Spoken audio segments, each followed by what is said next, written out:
Hello and a very good afternoon to all of you.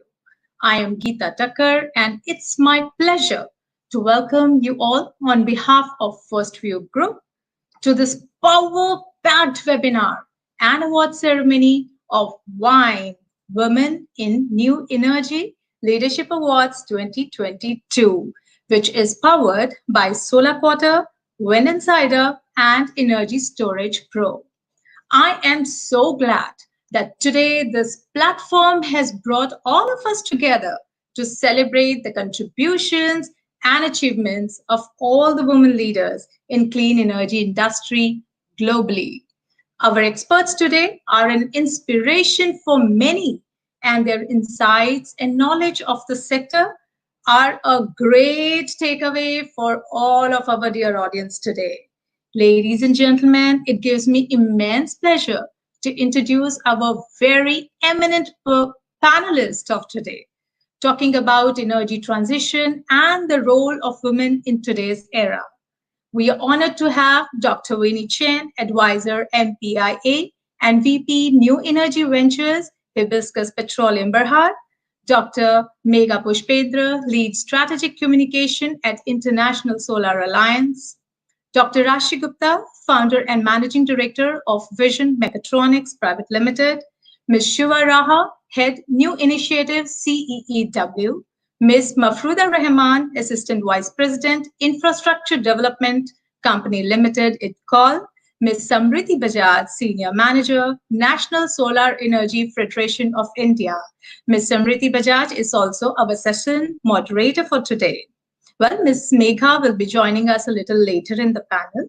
So before we start with our panel, I will just request our esteemed panelists to kindly give our audience their brief introductions and also requesting the audience members to kindly post their questions in the Q&A box.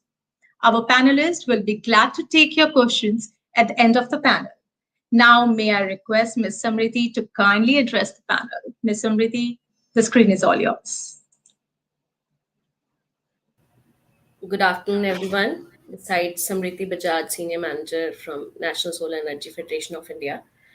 As all know, NSFI is the umbrella organization for representing all solar energy stakeholders, comprising of solar developers, manufacturers, and EPC contractors. Apart from this, NSFI is actively promoting the solar energy in India, and we represent around 98% of the utility scale, 92% of the rooftop solar, and 80% of the manufacturing. NSFI is also the co-founder of Solar Global Solar Council, and we are here. Today we are all here to discuss about the energy transitions and role of women in energy sector. Thank you all.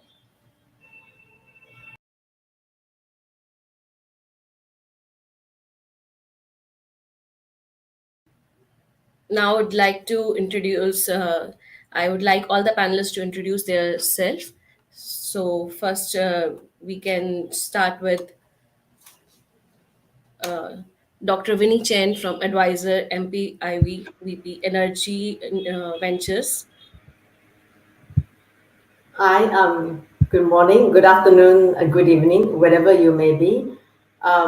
Actually, I'm dialing in this evening from down under in Sydney.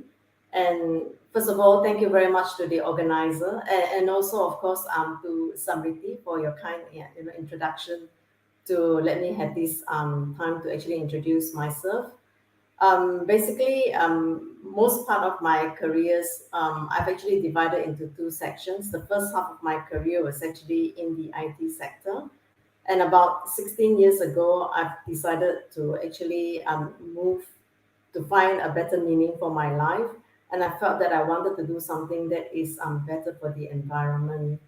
So in 2005, I've actually started to embark my career in renewable energy. And thanks to the UNDP, they gave me the first opportunity to serve in a project that is jointly held together with the Ministry of Energy in Malaysia. And since then, I've served the Ministry of Energy in Malaysia for 15 years under various capacity. So under the project jointly held with the UNDP. I was the technical advisor in the Malaysian Building Integrated Photovoltaic Project, which ended finally in 2011. And it ended with the passing of two very important acts in Malaysia, the Renewable Energy Act as well as the Sustainable Energy Development Authority Act. And from there, the SEDA, which is Sustainable Energy Development Authority, was formed, and I was actually part of the pioneer team. Started off as a chief corporate officer and ended my tenure 9 years later as the chief strategy officer. And upon my early retirement from SEDA, Hibiscus Petroleum invited me to join the organization to spearhead the energy transition within the oil and gas sector. So I'm really looking forward to the discussion this evening with all the ladies on this panel. Thank you, Ms. Samriti. Over to you.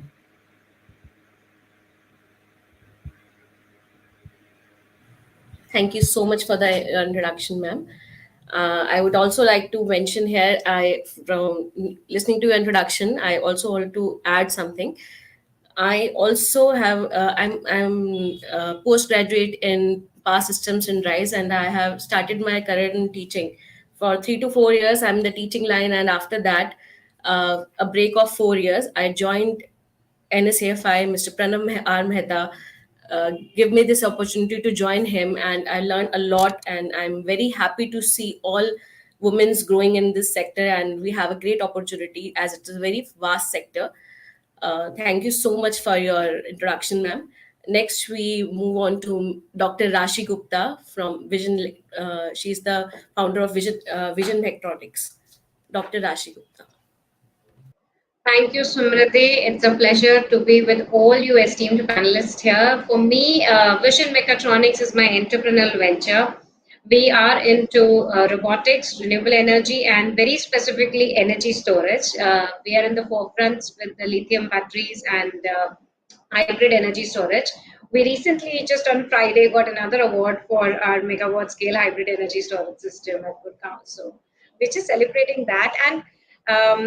And I work a lot on SDG 5, SDG 7, wherein I do a lot of work on gender equality, women empowerment, and clean and green energy access to everyone. So that's a quick short intro for me. Thank you.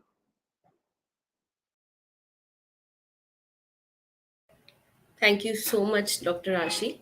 Now we can move to Mahfouda Rahman, manager from Infrastructure Development Company Limited.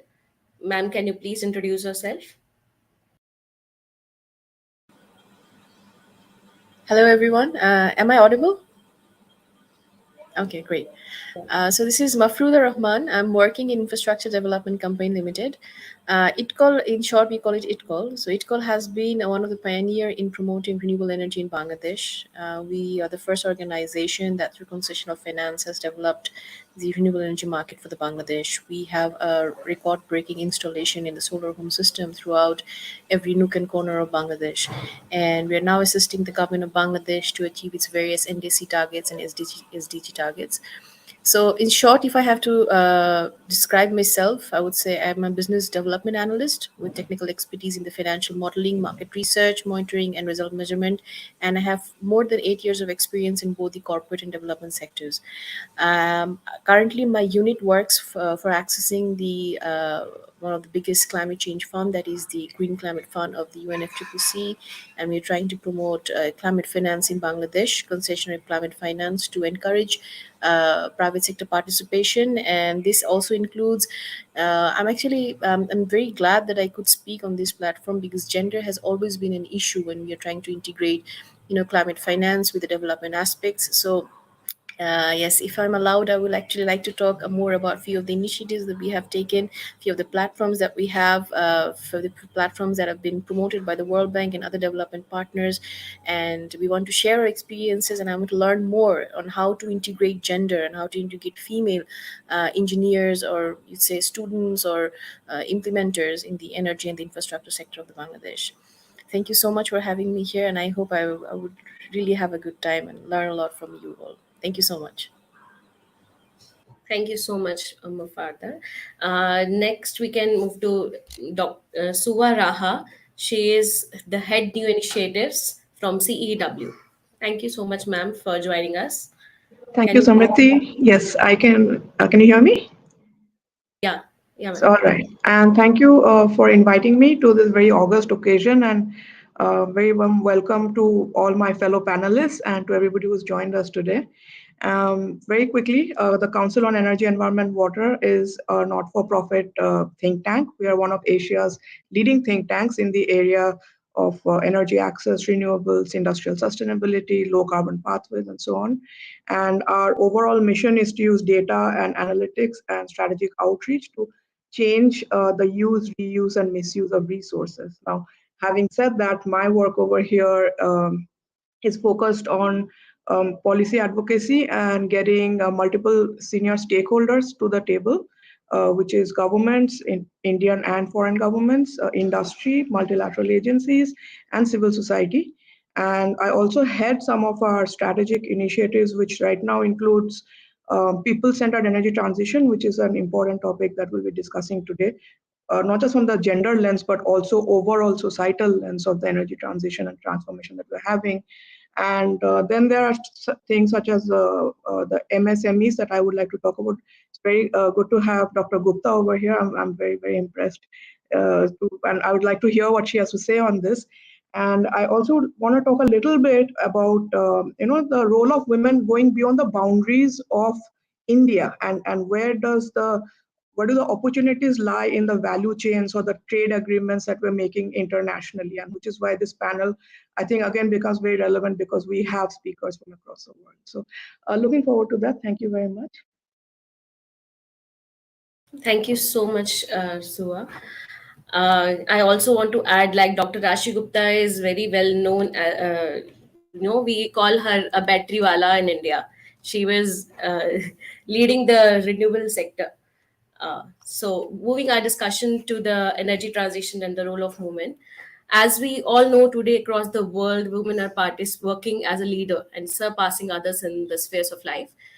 Apart from this, where all the world is fighting with the COVID-19 pandemic, it's the women governors, and it's the women who is taking the responsibility and marching ahead alone, fighting the battles wherever required.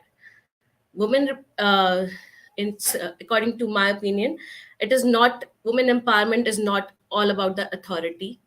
It's on the power embarked on women, sharing indistinguishable rights, but also the liberation of women from socio-economic restraints of reliance.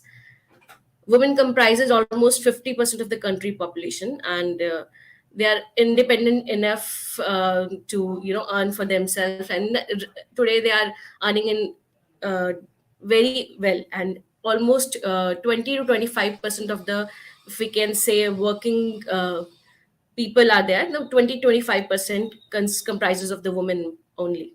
And today the world is moving towards renewable energy in India, and we have an ambitious target of 500 gigawatt of non-fossil fuel energy by 2030.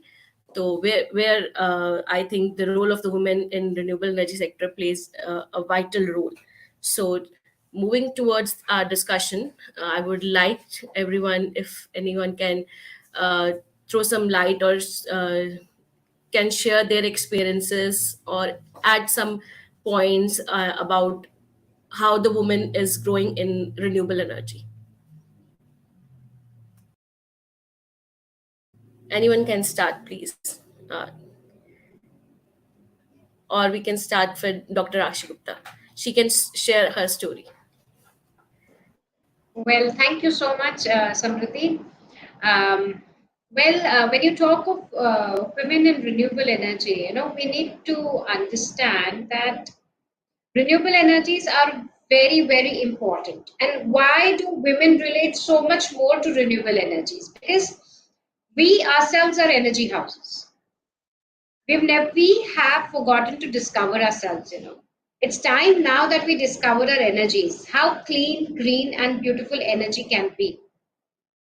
So when we discover the energies within, we can discover the energies around us.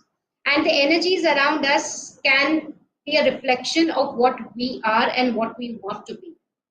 So that is what adds the beauty to renewable energy, and why women should be more as a leader or as the forerunners in the renewable energy is because they can sensitize much faster, better.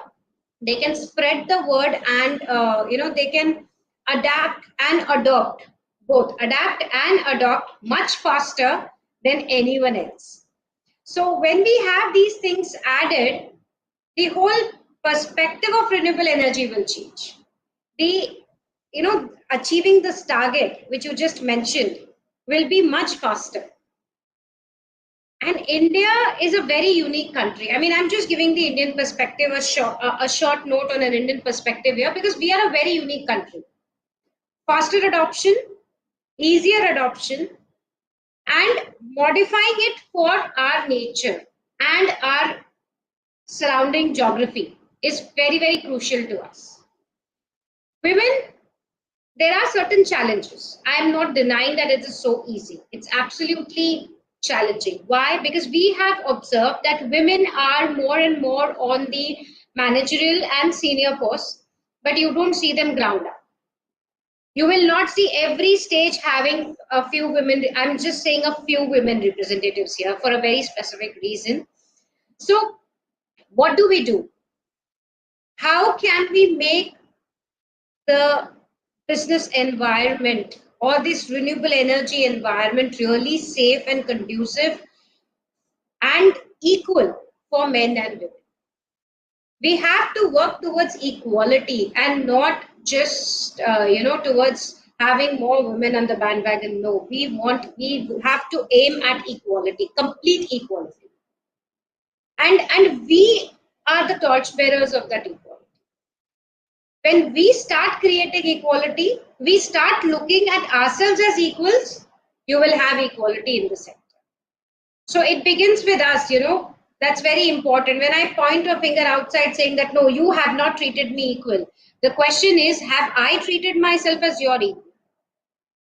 So 1, 2, 3, 4, 4 fingers pointing at me saying that there was something lacking in me, that I did not treat myself as equal as you are. So we all are professionals. Let us all treat ourselves as professionals in this field. And that is when the sector will change completely. And that transformation will come when we will have an equal representation of men and women. There will be a complete gender equality in the sector, which is the need of the day now. As this decade is a transformational decade, we are actually transforming so many things together. And energy in every form needs a transformation today. So with this, I'm just waiting to hear from all of you others on the panel, Aveen. Thank you so much, Dr. Rashi Gupta. It's a very nice and so boostful words for all of the young women's participating and trying to have a good career in the renewable energy sector. Thank you for your kind words, ma'am. Now we can move to Dr. Vinnie Chen. Can you, ma'am, please add your inputs? Yeah, thanks. I think it was really very insightful, Dr. Rashid. Really appreciate your insights. I think those times when I was serving the government for 15 years, between 2006 to 2020, I do notice that within the Ministry of Energy and the agency that I was serving, we do have a lot more women representation. So perhaps just to share with you, for example, in the agency that I used to be serving, Sustainable Energy Development Authority, SEDA, at the point whereby I left, we had 50% of the employment, which is actually by women. And also our Secretary General in the Ministry of Energy, she's a woman. The Deputy SecGen for the energy sector, she's a woman as well. And I think it's just, maybe it was just coincidence that we do happen to have the combination of talents, and also to be also very honest, I did not felt in my life that I have a glass ceiling that I was facing. I felt that wherever I go, I was very much accepted for who I am. Basically, I think they just respected the fact that I knew what I was doing. I just earned my place through a lot of hardships, a lot of stumble and fall along the way. But renewables in Malaysia was really very, very new. And we basically have to chart from bottoms up the implementation of the feed-in tariff that gave way slowly to the rooftop solar in terms of the net energy metering, the self-consumption. Then later on, we have the reverse auction. And every single path, what I also learned is that it doesn't matter whether we are men or women. The thing is that in the government sector, we need to be very responsive to the industry. Give them a lot of the airtime, because at the end of the day, they will tell us whether the policies that we're going to roll out will be implementable or not. And this is one lesson that I've really learned, that if I do not do enough of the stakeholders engagement, policies can fail. And these are very, very important. And I guess that I'm very lucky in every step of the way, is that the office culture that we have, they do embrace a lot of diversity as well as inclusion, and they do make a lot of accommodation for young mothers. Although I'm not a young mother, but we do accommodate for the needs of the young mother, who have to be flexible in terms of requesting for a work-life balance. But in the oil and gas sector that I'm in now, I do realize that women are much more fewer compared to the renewable energy sector. And possibly my take is that the oil and gas is technically a lot more challenging. You have to go out to the fields, and these fields are a lot more tougher than the renewable energy. But I'm very happy to say that within the hibiscus petroleum, we do put a lot of emphasis on diversity policy, as well as a very fair recruitment that is based on meritocracy. So I think we are still trying our level best to not to be biased about the way we select, but it's really getting the right people for the right job. I'm going to stop there, Ms. Samriti, and give the others an opportunity to speak their views. Thank you. Thank you so much, ma'am. Now we can request Ms. Suwa Raha for her initiatives, and you can tell about your story as well in the renewable sector, and you can further add some points, some even you can add some points on how the women can grow in energy sector, and what kind of atmosphere we should have, and what kind of things we can provide a working culture to the women in energy sector. Thank you, Samriti.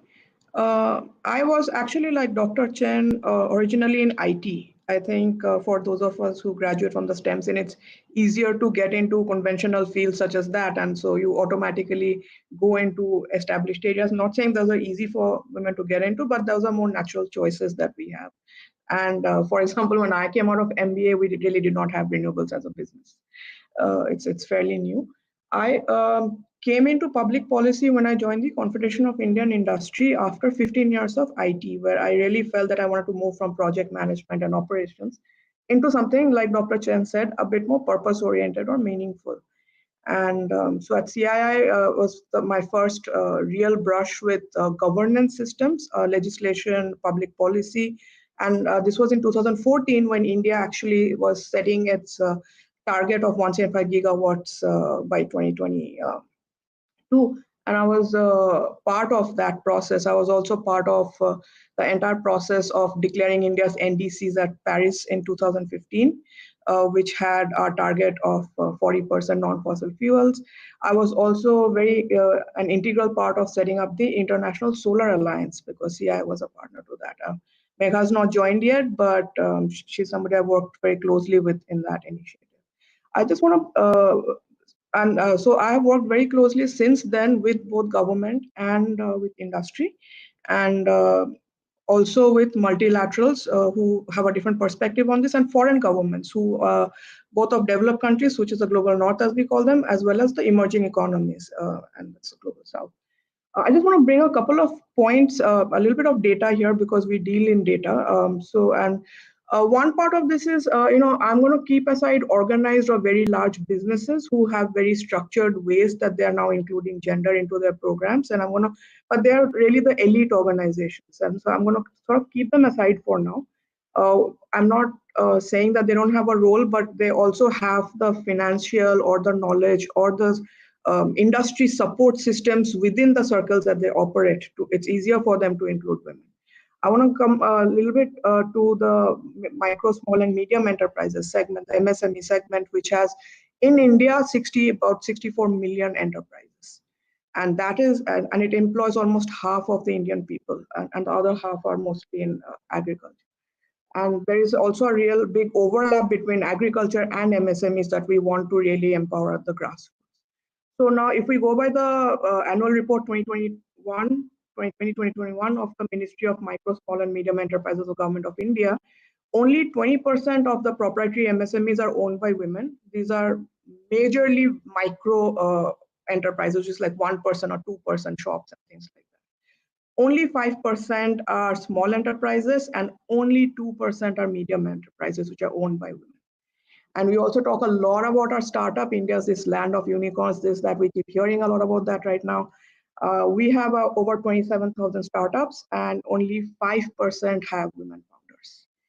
And so, I mean, there we can see what, let's say, what Dr. Rashi has done or something like that, how rare it is in a country of 1.4 billion people, which does not even have a skewed gender ratio. We have a fairly reasonable gender ratio, about 940 people, women versus 1,000 men. As of 2011, we're expected to have 956 women per 1,000 men. So it's not a gender skewed operation. So if we are going to have to go to a $5 trillion economy or whatever it is, what Dr. Chen said, that we need to look at women as an equal resource and not an inclusion program over there, because they're half the population and half the productive population. So I'm going to keep this over here. I'm going to go into a little bit of the solutions later on, but this is the context of where we are coming from. So over to you, Samriti. Thank you for your inputs, ma'am. As we all know, there are a lot of opportunities nowadays regarding we have the different courses for the renewable energy as well.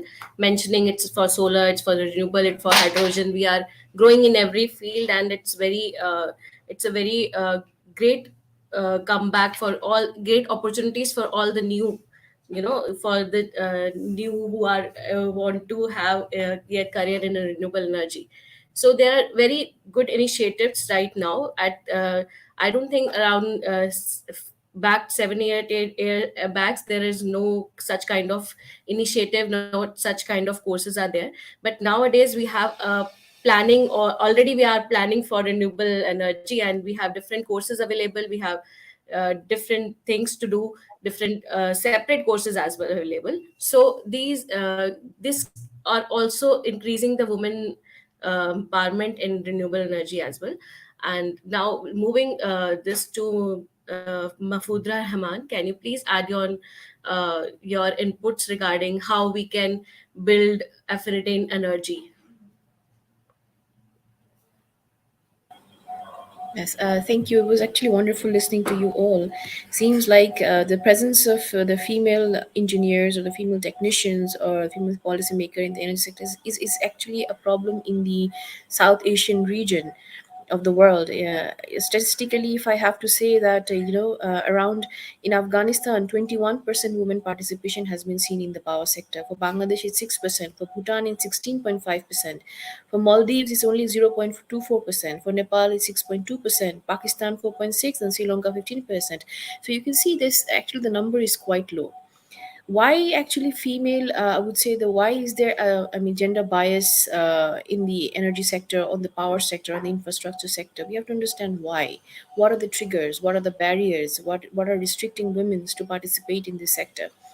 So recently, ITCOL, along with the World Bank, is actually has done a few baseline studies to understand what are the uh, major barriers for the entry. And we have seen that actually here the main problem is that women, how it's actually a cultural issue, how women are perceived in the culture. We are seen, we as a woman, we have the entire responsibility to look after the household chores. We have to look after our children. We have restrictions in terms of our movement, especially due to some religious restrictions. In our country, women are not allowed to move freely at night. So in a power utility company, when there's a power outage at night, women cannot travel freely and fix that. So women engineers are not promoted in such. Even during the recruitment, they would rather prefer a male versus female. So these are some of the barriers, and also few of the infrastructure supports. I would say that, I mean, why not an organization would promote women? Why would I invest more behind a female employee where I can accommodate a male employee at a much lower cost? So these are few of the restrictions that are actually demotivating women in the participation in the energy sectors. This is not only in the supply side but also in the demand side. We have to see that they have to be a change in the mindsets. In Bangladesh recently, what we have seen that female participation in even in the universities, I would say the universities where female technicians are groomed, it's quite low, and the number is actually going down day by day. So we have to understand why. When you will even ask a female, uh, I mean, if you ask a baby girl what you want to be when you grow up, she'll say, I'll be a doctor. She'll say, I will be a nurse. So it's actually something that society, I mean, dictates that what should be your career as a female. Why can't you be in the energy sector? Why can't you do something that requires intensive physical I mean, physical movement or something like that? So the society actually dictates what job is preferred for a woman, what job is preferred for a male. So yes, in Bangladesh recently, as you would know, that we have graduated from the least development country, and we are going towards the the development. We will be a developed country by 2041. So the prime minister is now actually encouraging female participation, equal participation in all the sectors, including the energy, the infrastructure, in the major export industries. So there are few of the female, I would say, universities only dedicated for the female that are being developed to groom the female technicians. We also have few of the energy utility companies that are providing for the new mothers, like Ms. Chen has mentioned, that for the nursing homes and then daycare systems, where the mother can bring their child and they can also work alongside looking after their own baby. I'm a new mother, and I can say my struggle. I can say that I have been struggling a lot, because I have to work at least, over, if I have to work overtime, I'm coming home at 8 or 9 o'clock. My child is only getting me for 2 or 3 hours. I come home and I see my child sleeping, and well, I go when I in the morning when I have to go to the office, I'm also not, I'm just getting my child for a few hours. So eventually what happens is my parents or my husband would say that, you're not doing your the biggest responsibility as a mother. You have to do that first. Your career comes second. So those are some few of the, I would say, the cultural issues, and the organizations also, they have to understand that, what should be how can I accommodate a mother who's working here full time, so that she can also give time at her home and she can also work here. So see, the few of the, I think, issues that we have to think, and we have to change our mindset accordingly. I hope I could answer your question. Thank you. Yeah, thank you so much, ma'am. I completely agree that there are certain kind of barriers in the growth of women, as people think they are not ready, they are not capable of doing such kind of things, so they are not capable of moving in this particular sector. They have fixed their criteria to, she can be a doctor, she can be a teacher only. Why can't she be a manager? Why can't she own her own company? Why can't she run a business? Why the people have having a, I'm also a woman, so people think like that, ki you are for this only. They are just showed this direction to you, that this is very this is the best direction for you, for your children, for your husband, for your family. So we are bound all to these things, that we have to think according to that. So my question to Dr. Suvaraha is, how we can break this kind of barriers, and we can move women or females to have to lead in this energy sector. So how the person can start and can reach to like become Dr. Rashi Gupta and like you all people, how you can add some points. If you can all can add some points so that we can encourage the females so to join as much as we can, and we can help that working women to grow more in the energy sector. Over to you, Dr. Suvara. Thank you, Samriti. I think what Mahfouza said about the cultural thing. It actually seeps into the policy making of the country, and that is where the crux of the problem and the solution lies. Because the women's issues are seen as something for the Ministry of Women and Children, but we are not able to get that across to the line ministry. So the Ministry of New and Renewable Energy, when it's formulating its policies, is it thinking of women in its policy document, or is it they're neutral policies? Anybody, it applies to world at large. So one of our focus areas has been to work with the line ministries, as we call them, on integrating gender into this general policies that we have sectorally. So whether Ministry of Power, whether Ministry of New and Renewable Energy, even Ministry of Coal and such. Because if you see, a lot of the hinterland women who are part of this just transition conversation are actually linked to the Ministry of Coal, but they do not look at women as a stakeholder in that conversation. Neither do ministries such as the Ministry of External Affairs when we're talking of our free trade agreements and things like that. So one of the initiatives very specifically that we did, and this is about, we've been doing for 3 years, is called Powering Livelihoods.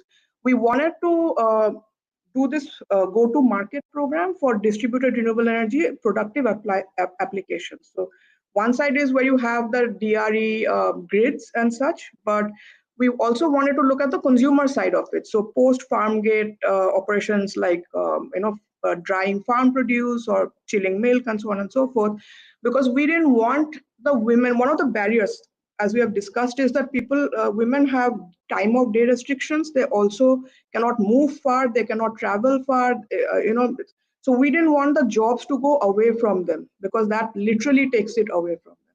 So we were like, how do we get the jobs to the women where they are? And that's where DRE came in.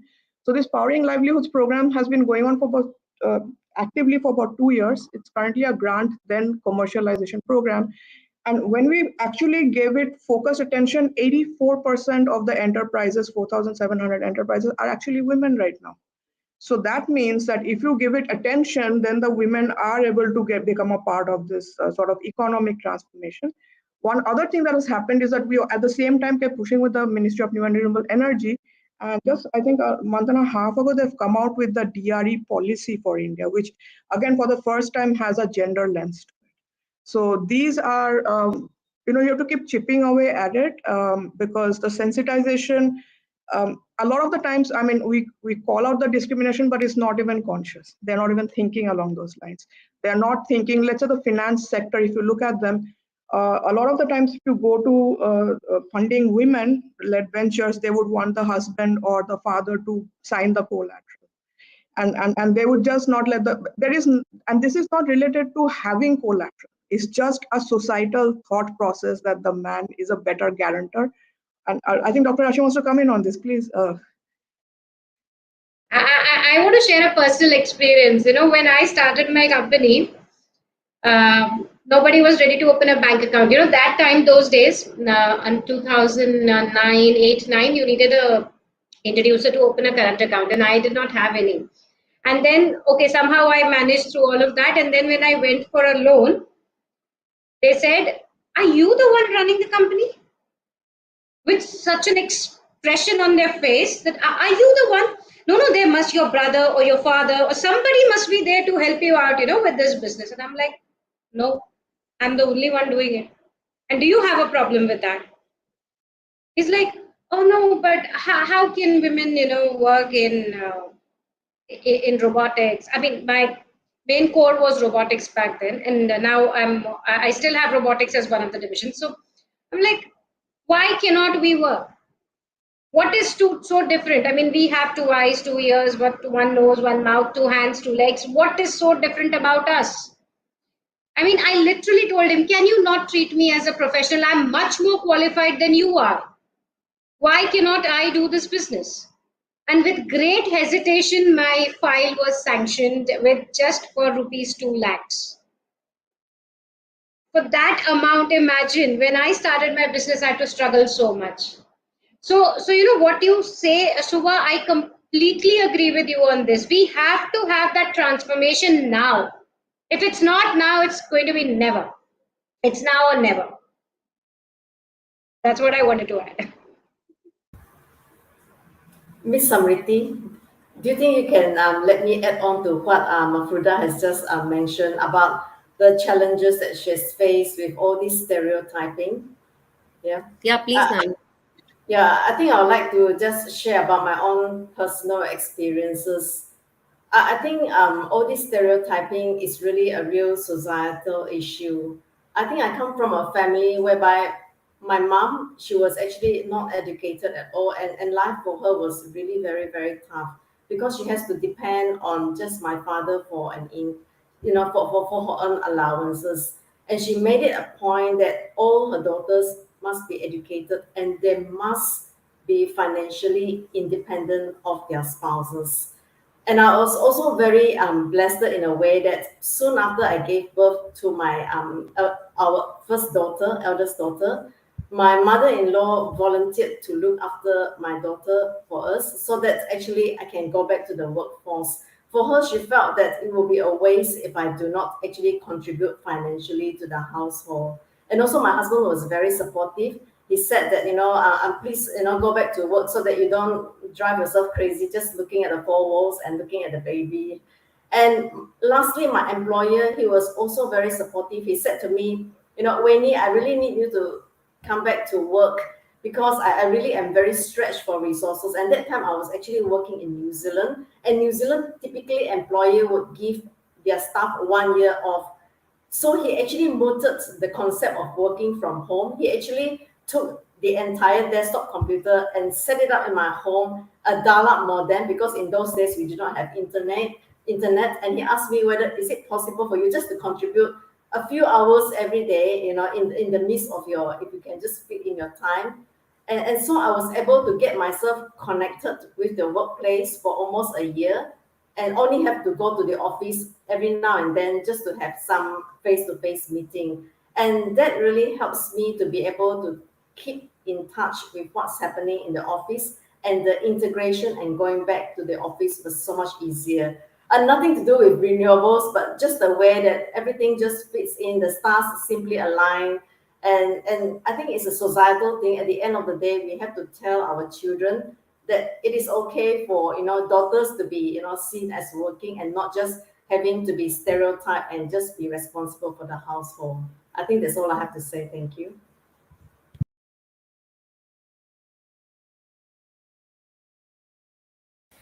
Thank you so much for adding such good points, ma'am, and sharing your experience, your life. Thank you so much. If anyone wants to add something, so we can move forward to the next topic. So my question is, as uh, we all know that in this pandemic, COVID-19 pandemic, we have faced a lot. All the sectors have suffered a lot. So if anyone wants to highlight some points, what we have suffered, what uh, resilience we have there, and what points we can take forward to, what can we do to have better environment in this sector. Dr. Rashi Gupta, if you can add something. I think first and foremost, this is an opportunity. This is not, it is not to be perceived as a problem. It is supposed to be perceived as an opportunity. There is so much more that we can do. And first is an opportunity. Second is absolutely your mental health. Because something that women have suffered in this entire pandemic and are still suffering is their mental health. And not just women, even children. Because if the women at home are having a problem, it automatically impacts the children around you. So we have a lot of responsibility, not just of the work, but family and balancing everything, and the most importantly, our children. So mental health is very important. Another aspect is your me time. I say that on many forums, I'm repeating it here again, that your me time as a woman is very, very important. How often do you spend even 10 minutes with your own self? Without a mobile phone, without the television screen, or without doing any activity, doing any household or office activity? Have you spent 10 minutes in a day with yourself? Very crucial, very important, because if you don't spend time with you, you will never be able to, discover yourself. You will never know what is that you want in life. You play so many roles. You play a role of a mother, you play a role of a wife, you play a role of a sister, a daughter, everything, and your professional role, of course. But when are you yourself? So, this pandemic taught the importance of those 10 minutes for yourself. Because the pandemic had too much of workload. Every one of us had a dual shift, literally a dual shift. We have put in much more number of hours in work than we were doing the pre-pandemic hours. So what has changed? Everything has changed. Your perspective towards life has to change. You have to analyze your own self. Spend those 10 minutes with your own self, discovering yourself, understanding your needs, wants, your reality. And that will give you a lot of happiness, peacefulness, and contentment. And when you have peacefulness, happiness, and contentment, you automatically have prosperity. And women have to prosper for any nation to prosper. Without women's prosperity, without women's happiness, without women's respect, a nation cannot prosper. A nation cannot be peaceful. And what is everyone striving for today? Each one of us is striving for happiness, peace, prosperity. All of us across. In running in this rat race, we all are finding that we want this. How will we achieve this without connecting with our own selves? It's impossible otherwise. So we need to connect with our own selves, which is very important. And the third and the most important thing that we need to do is add a skill for ourselves. What we do once we have finished our degrees, once we have finished and we get into our professional lives, we really do not have time for our own selves to upgrade our skills. So in the post-pandemic world, three things are very important. One is change of perspective, looking yourself as a professional. Second, connecting with your own self, spending those 10 minutes for your own self without a mobile phone, without television, without doing any household or office work. 10 minutes for your own self, talking to you as you are. So discovering yourself. And the third most important thing that I feel is that you need to have one more skill added every year to yourself. Anything, any skill, be it professional, be it in your personal life, or be it any hobby that you wanted to take up. Anything, without having a bias that the woman can do it or a man can do it. Anything. Please develop one skill for yourself which will help you in a lifetime.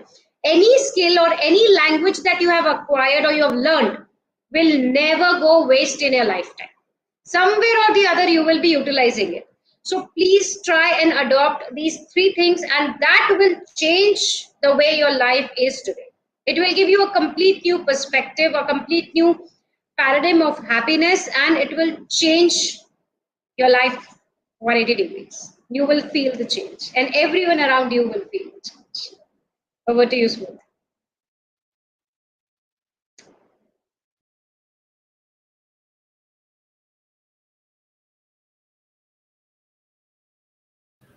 Thank you so much for your kind words, for having an inspirational thoughts for everyone.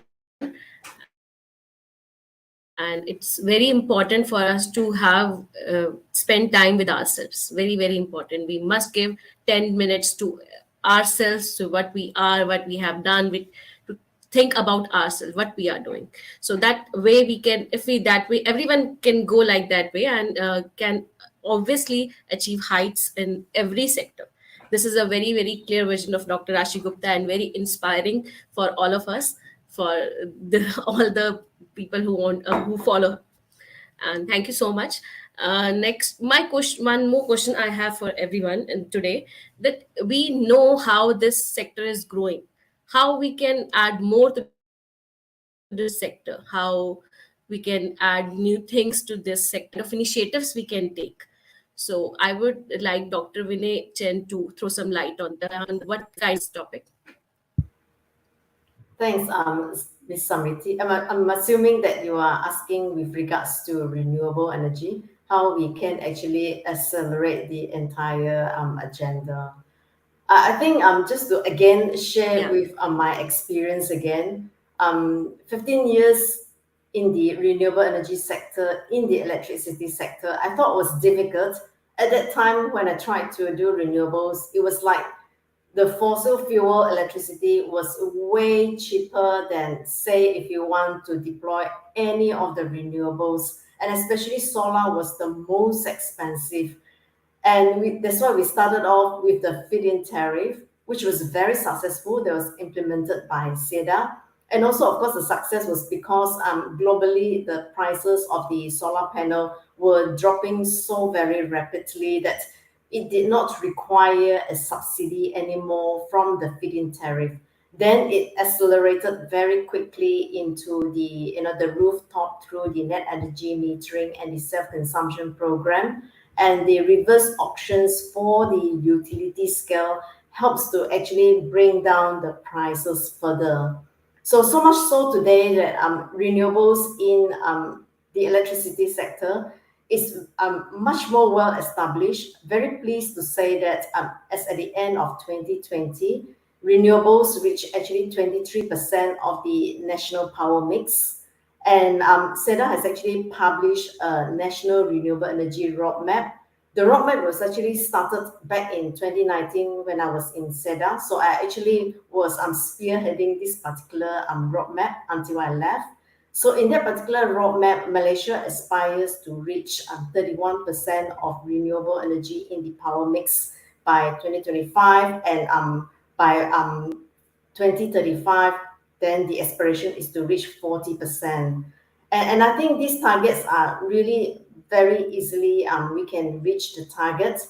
The only issue here is now if we actually pivot and look at the oil and gas sector, energy transition in this sector is very, very challenging. Yeah, the oil and gas sector, I must acknowledge, is late to the party. Yeah, and late to the party is one thing. We are also running out of time. The IPCC has actually very clearly, in their last August report, shared that we really have less than 10 years for a 50% chance of actually capping our emissions of not more than 1.5 degrees Celsius. And in Malaysia, one of our key revenue resources is actually from the oil and gas sector. So I think trying to manage an equitable energy transition is very important, so that the country does not ended up with stranded assets in terms of our rich oil and gas resources. And therefore, I think the government of Malaysia, through the Ministry of Environment, they are still trying to develop their long-term energy transition plan to reach our carbon neutrality goal by 2050. And I think that particular long-term low emissions development strategy, we call it the LT-LEDs, they should be finished hopefully within 2 years from now. Then we will be able to see how each sector is going to deliver our energy transition plan. But in summary, Ms. Samriti, the power sector really has a very clear roadmap on how they can achieve our NDC commitment. However, the other sectors, such as the oil and gas, it is not so clear cut yet. Over to you.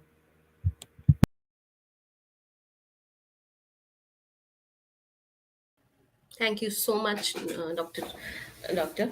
Now, I want, if anyone wants to share something regarding their experience, regarding the new initiatives, anything you want to discuss, or you want to add some points onto this. So I think we should end this. Yeah, please, Dr. Rashi Gupta. We will love to hear you.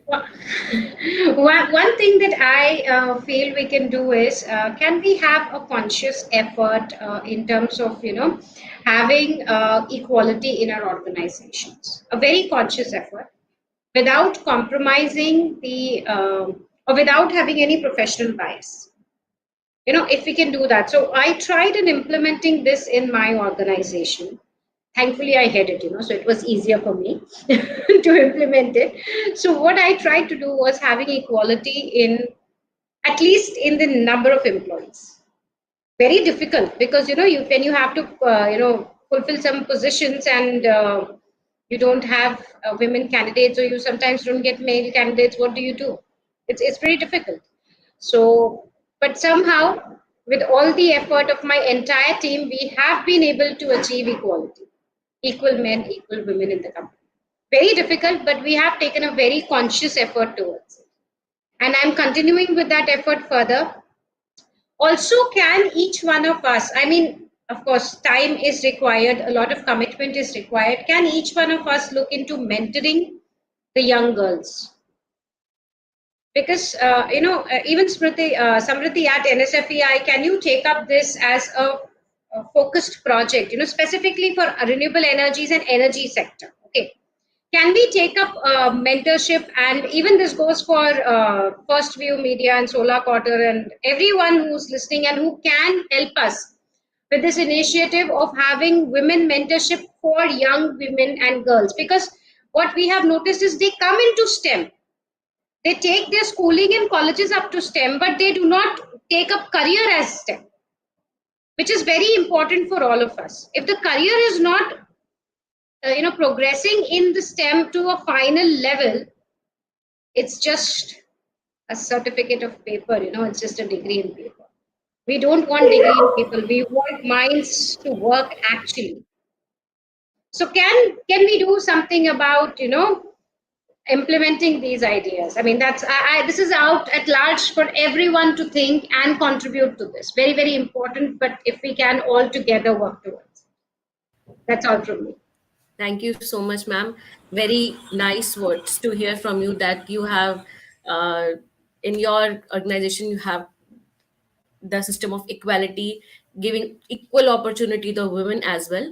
And we at NSFI also providing new females, new interns. We are hiring interns for them, and we are guiding them. From last 2 3 years, we have different girls. We have 5 to 6 girls who have done internship, and they have grown in career in renewable sector only. And we will definitely, I'll make sure that, ma'am, we will definitely encourage these kind of young girls, and even boys also. But we have this, that we are encouraging women empowerment here, so we were encouraging them, and we are providing them opportunities to participate and to grow further. uh, Thank you so much for your kind words, ma'am. Yeah, and coming to you, she want Miss. Yeah, you can talk, Mafurda. You want to add something? Yes, actually, a simple initiative. For example, when you issue a job advertisement, just write one line in the end. The female candidates are encouraged to apply. That actually means a lot. See, whenever if you see most in case of the energy sector, if you see the I mean the tour for the jobs, if you see they'll write significant amount of field trips are required, significant travelings are required. They write in such a way that female candidates, even in female engineer, will be.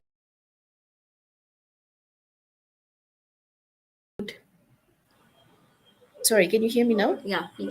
Yeah. Yeah, So yeah. whenever there is a job application post that you'll see, it's written that significant, travel is required, significant field visits are required. It should be available at all time. Whenever when you are called, you have to come to the duties. The applications are written in such a way that even the female engineers are very demotivated to apply. They think, okay, I don't think I can manage my home and this work at the same time. But why do you demotivate at the very initial stage? Why don't you just write one line that female candidates are encouraged to apply? And then you help them, support them with all the logistics and the support that they need to work in that, in that specific environment. I think this is something that the industries, the corporations, they have to understand, that we have to make it very clear to them then why women role are important in the energy sector. If you see the statistics that in the decision making level, female participation is extremely low. Why? because at the senior level, at the very senior level, female can act female I mean the female employee do not need to go to the field, at that much level, at as much as you need at the very the beginning level, at the entry level. But that entry is restricted for the women, and they just cannot enter this sector at the very initial stage. So how can they can move up the ladder and go at the very managerial stage? So I think there has to be some language change. There has to be some attitudinal change towards the female candidates in case of hiring them. Why can't the corporations just arrange some simple field visits to make them to showcase that, okay, the field visits can be, it can be done in a much safer environment. It can be done, women can feel comfortable doing those field visits. These are some of the, I think, investments that the institutions has to do. And especially that I would request for these partners, the development partners should, come forward. They should encourage, they should mobilize few expert. We have here various experts, and those experts should be mobilized in these fields, and they should consult with the organization. They will not be a burden to you, but rather they will leverage your resources. You can leverage your resources. This will be a huge contribution to the society. You will participate in achieving the SDG goals. So I think these some of the motivational speeches should be, provided, so that the especially the employer, they are motivated to hire female employees. Thank you. Thank you so much for adding such a good point. At this time, according to my view, we have a lot of women, participating and having the lead roles as well. But that is very important to make the new girls who are your new females who are going to be have a future in of renewable energy. So we have to just that point, mention that point that women's are encouraged, women's females are appreciate to participate, to have the job too. So that is a very good point you have suggested. Thank you so much. We can all can, include that point if we are having a job posting. So please do that, and if anyone wants to add, please add some more points if you can have. I would just like to add a couple of points. In fact, someone in the chat has mentioned, and something that we have been doing is that institutional support, and as Mahfuda said, not only at the organization level, but from the time that you are studying, so that you are aware that these opportunities exist. Because one of the things we come across frequently is that people don't even know the sector, they don't know the jobs, they don't know where to go for the jobs, they don't know where to start. So when we're giving vocational training to women, especially in tier 2 cities or in rural areas, or in our IITs, which are the engineering colleges, or in MBAs, we need to do what Mahfuda said: go on these field visits. You have conversations from professionals in the sector. Career day is something we've been doing forever, but in these new areas, you need to then consciously go towards the career days in such things, especially for women, because till they're on the field, till they know hands-on what's happening, it's going to be a CSR exercise, and that's not how you scale up an industry, because an industry is a sector. So working with the government, working with universities, and working with multilaterals becomes very important over here. Corporates are already doing, I feel, a lot of it, the larger corporates, but at scale for millions of people, then you have to have systems in place to do this, and we should work towards building those systems. And the other thing I want to add on a personal note, because a lot of people spoke on that, is that we also need to not have that guilt-inducing system. One, we induce guilt in ourselves. Two, the organizations induce guilt in us. And I think it's a debilitating sentiment once you get into that guilt that maybe I'm not doing as much as my male counterparts, or I could do more. And that's something, again, we need to talk about. It comes in the mental health area that everybody's spoken about, but we specifically need to tackle that subject, especially for high performing women who I think put more of a burden onto themselves. Thank you for your kind words and inspirational speech, ma'am. In the end, I would like to thank you all of you to be having, separating this time for this discussion that on the how we can the role of women in energy transitions. Thank you so much, everyone. Thank you for your inspirations. Thank you for sharing your story and such new initiatives you are doing. Thank you for letting us know. Thank you regarding all this. Thank you so much. Thank you so much, dear panelists. Thank you, Ms. Samriti. Before all the panelists, you leave the stage, there's one small question I need to ask. Since we are approaching, it's a Women Day, it's an International Women Day tomorrow.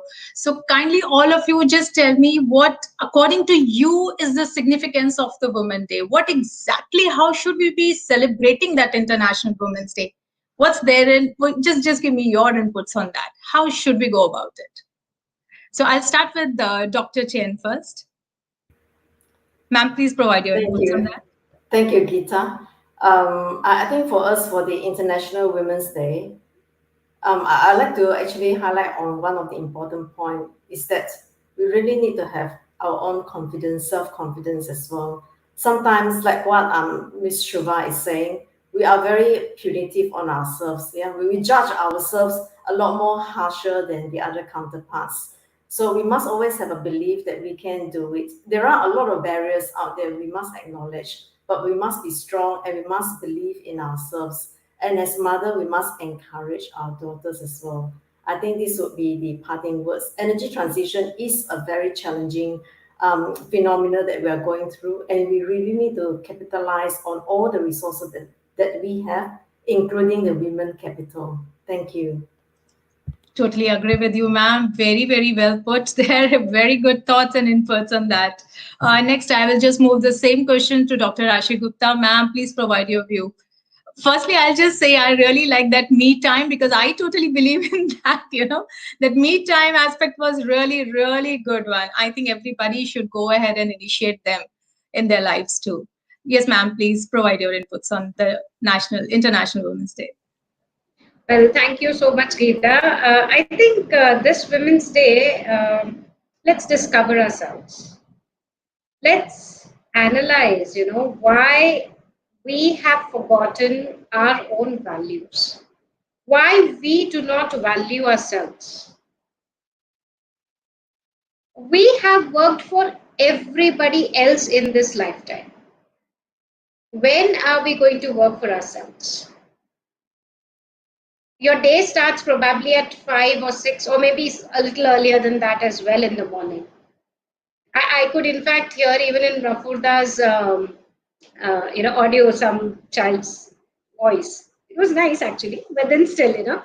So, and she quickly said, "Shh, not now, go away." So, we have worked for everybody else. When are we going to work for ourselves? When is it that we are going to, achieve what we wanted to for ourselves without having to think that what will my father say? What will my husband say? What will my children say? What will the society say? Why? Why do we have to think about everybody else but not what we want to do for ourselves? So this Women's Day, let us learn to first respect ourselves. Respect our dreams, respect our own value, respect our value system and create a value for myself. First, assign a value to your own self. Don't go by measuring scale that the society has set for them. Measure your own value. And that is when you will be valued with that value. People will just see the way you portray yourself to be. So first, create a value for yourself. And then everybody else will see you with the same light, same value. You yourself are so powerful. You are a ball of energy. You are so powerful. But have you used your power to the 100%?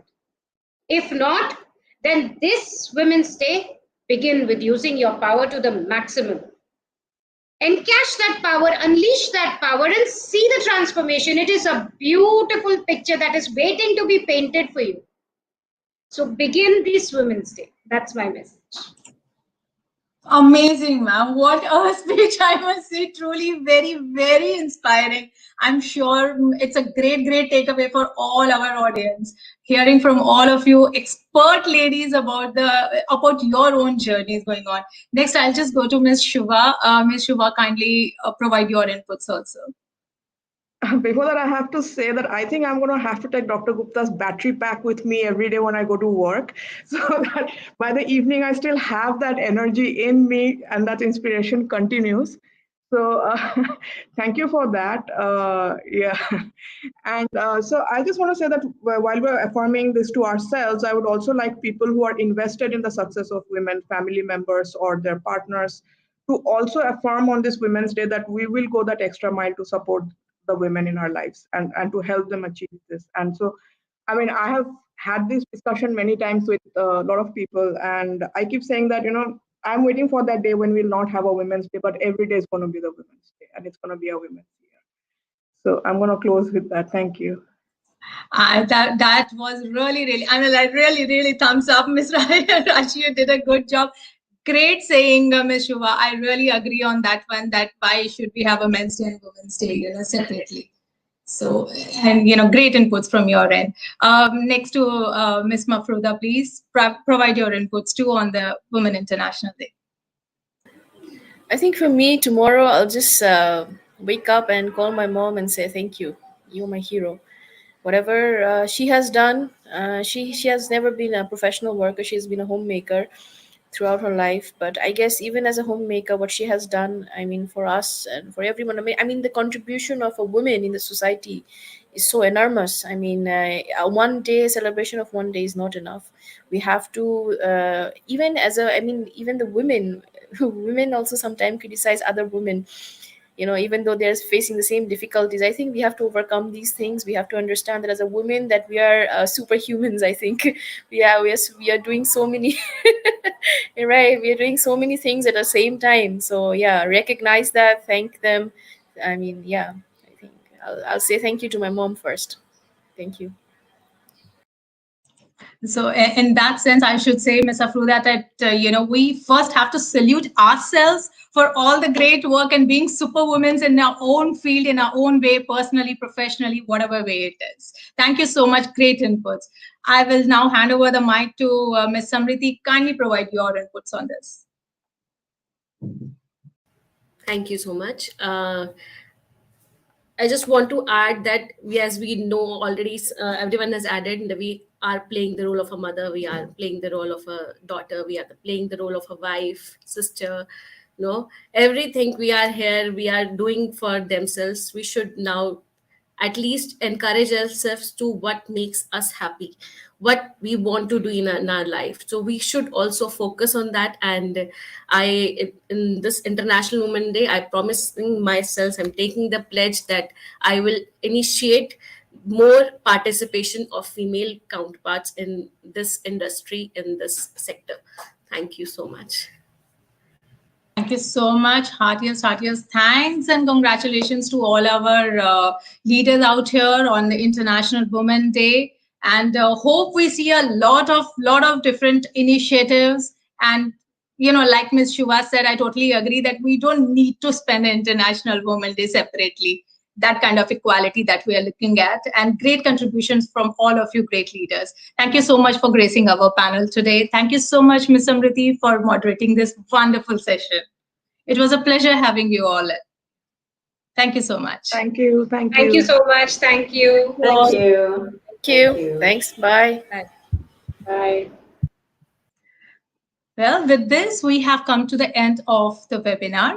Thank you, everyone, for extending your time and support for the event. Wishing everybody a very, very happy Women's Day. And as I may say, the show isn't over yet, because we are going to be back in a while for a gala award ceremony of WiNE, Women in New Energy Leadership Awards 2022. And our very lovely host, Nikita Rana, will walk you through this red carpet in a very short while. So stay tuned. And meanwhile, the forum is open for networking. See you in a short break.